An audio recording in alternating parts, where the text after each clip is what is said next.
et Mahon, père de Beth-Tsur. Épha, concubine de Caleb, enfanta Haran, Motsa et Gazez.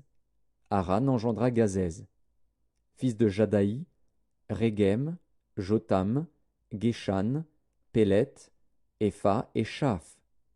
Maaka, concubine de Caleb, enfanta Shéber et Tirshana.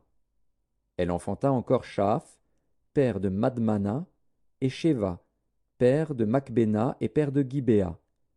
La fille de Caleb était Aksa. Ceux-ci furent fils de Caleb, Shobal, fils de Hur, premier-né d'Ephrata, et père de Kirjat-Jéarim. Salma, père de Bethléem, Areph, père de Beth-Gader. Les fils de Shobal, père de Kirjat-Jéarim, furent Haroé, Hatsiamenuot. Les familles de Kirjat-Jéarim furent les Jétriens, les Putiens, les Shumassiens et les Mishraïens. De ces familles sont sortis les Tsoréassiens et les Eshtaoliens. Fils de Salma, Bethléem et les Nétophassiens, Atroth Beth-Joab, Hatsi Hamanashti, les Tsoréiens. Et les familles des scribes demeurant à Jaébetz, les Tyréassiens, les Chiméassiens et les Sucassiens. Ce sont les Kéniens, issus de Hamath, père de la maison de Récab.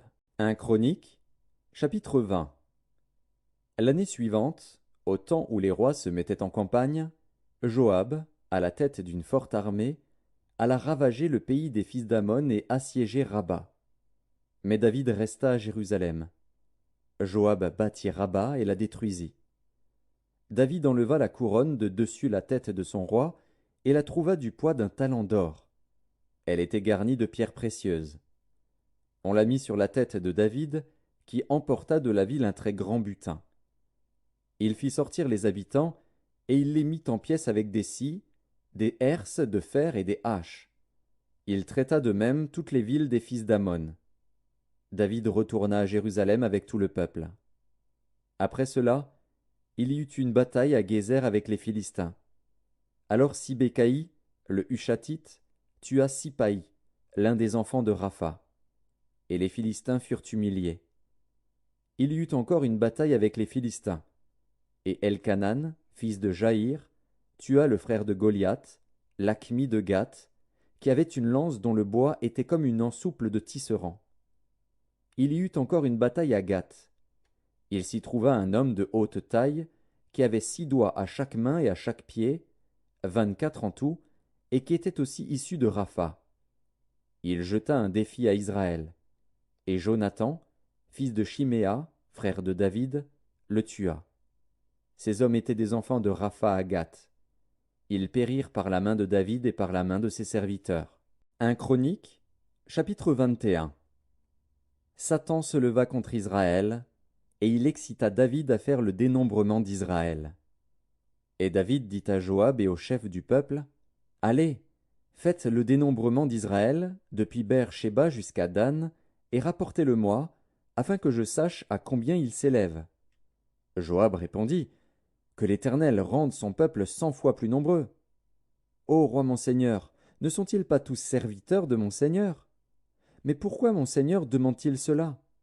Pourquoi faire ainsi pécher Israël? » Le roi persista dans l'ordre qu'il donnait à Joab. Et Joab partit et parcourut tout Israël. Puis il revint à Jérusalem. Joab remit à David le rôle du dénombrement du peuple. Il y avait dans tout Israël 1100 000 hommes tirant l'épée, et en Juda 470 000 hommes tirant l'épée. Il ne fit point parmi eux le dénombrement de Lévi et de Benjamin, car l'ordre du roi lui paraissait une abomination. Cet ordre déplut à Dieu, qui frappa Israël. Et David dit à Dieu, « J'ai commis un grand péché en faisant cela. Maintenant, daigne pardonner l'iniquité de ton serviteur, car j'ai complètement agi en insensé. » L'Éternel adressa ainsi la parole à Gad, le voyant de David.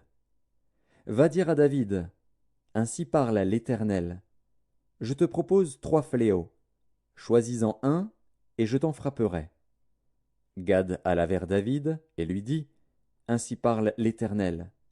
Accepte, ou 3 années de famine, ou 3 mois pendant lesquels tu seras détruit par tes adversaires et atteint par l'épée de tes ennemis, ou 3 jours pendant lesquels l'épée de l'Éternel et la peste seront dans le pays, et l'ange de l'Éternel portera la destruction dans tout le territoire d'Israël. Vois maintenant ce que je dois répondre à celui qui m'envoie. » David répondit à Gad: « Je suis dans une grande angoisse. Oh, que je tombe entre les mains de l'Éternel, car ses compassions sont immenses, mais que je ne tombe pas entre les mains des hommes. » L'Éternel envoya la peste en Israël, et il tomba 70 000 hommes d'Israël. Dieu envoya un ange à Jérusalem pour la détruire, et comme il la détruisait, l'Éternel regarda et se repentit de ce mal, et il dit à l'ange qui détruisait: « Assez, retire maintenant ta main. » L'ange de l'Éternel se tenait près de l'aire d'Ornan, le Jébusien.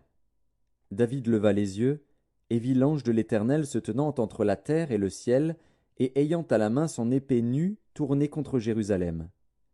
Alors David et les anciens, couverts de sacs, tombèrent sur leurs visages. Et David dit à Dieu: « N'est-ce pas moi qui ai ordonné le dénombrement du peuple? C'est moi qui ai péché et qui ai fait le mal. Mais ces brebis, qu'ont-elles fait? Éternel, mon Dieu, que ta main soit donc sur moi et sur la maison de mon père, et qu'elle ne fasse point une plaie parmi ton peuple. » L'ange de l'Éternel dit à Gad de parler à David, afin qu'il montât pour élever un autel à l'Éternel dans l'aire d'Ornan, le Jébusien. David monta, selon la parole que Gad avait prononcée au nom de l'Éternel. Ornan se retourna et vit l'ange, et ses 4 fils se cachèrent avec lui. Ils foulaient alors du froment. Lorsque David arriva auprès d'Ornan, Ornan regarda, et il aperçut David. Puis il sortit de l'aire, et se prosterna devant David, le visage contre terre. David dit à Ornan: « Cède-moi l'emplacement de l'aire pour que j'y bâtisse un autel à l'Éternel.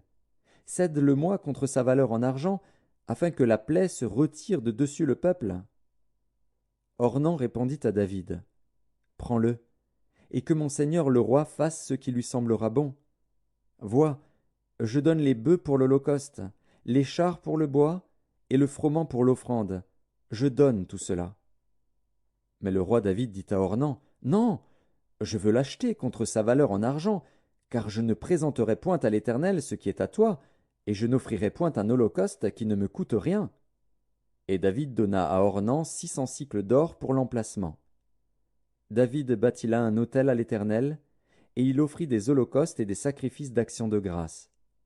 Il invoqua l'Éternel, et l'Éternel lui répondit par le feu, qui descendit du ciel sur l'autel de l'holocauste.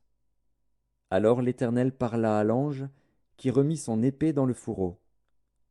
À cette époque-là, David, voyant que l'Éternel l'avait exaucé dans l'aire d'Ornan, le Jébusien, y offrait des sacrifices.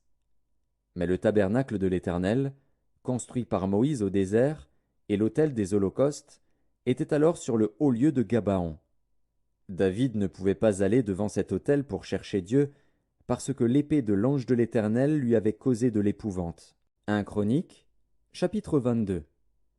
Et David dit: « Ici sera la maison de l'Éternel Dieu, et ici sera l'autel des holocaustes pour Israël. » David fit rassembler les étrangers qui étaient dans le pays d'Israël, et il chargea des tailleurs de pierre de préparer des pierres de taille pour la construction de la maison de Dieu.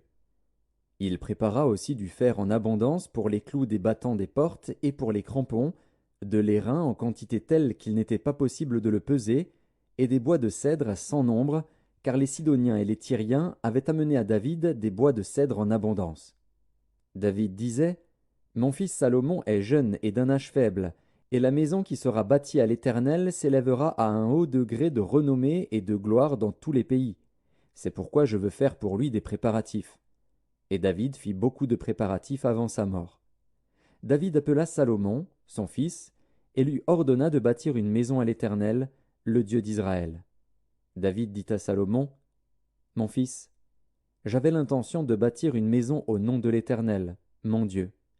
Mais la parole de l'Éternel m'a été ainsi adressée: Tu as versé beaucoup de sang, et tu as fait de grandes guerres. Tu ne bâtiras pas une maison à mon nom, car tu as versé devant moi beaucoup de sang sur la terre. Voici, il te naîtra un fils, qui sera un homme de repos, et à qui je donnerai du repos en le délivrant de tous ses ennemis d'alentour.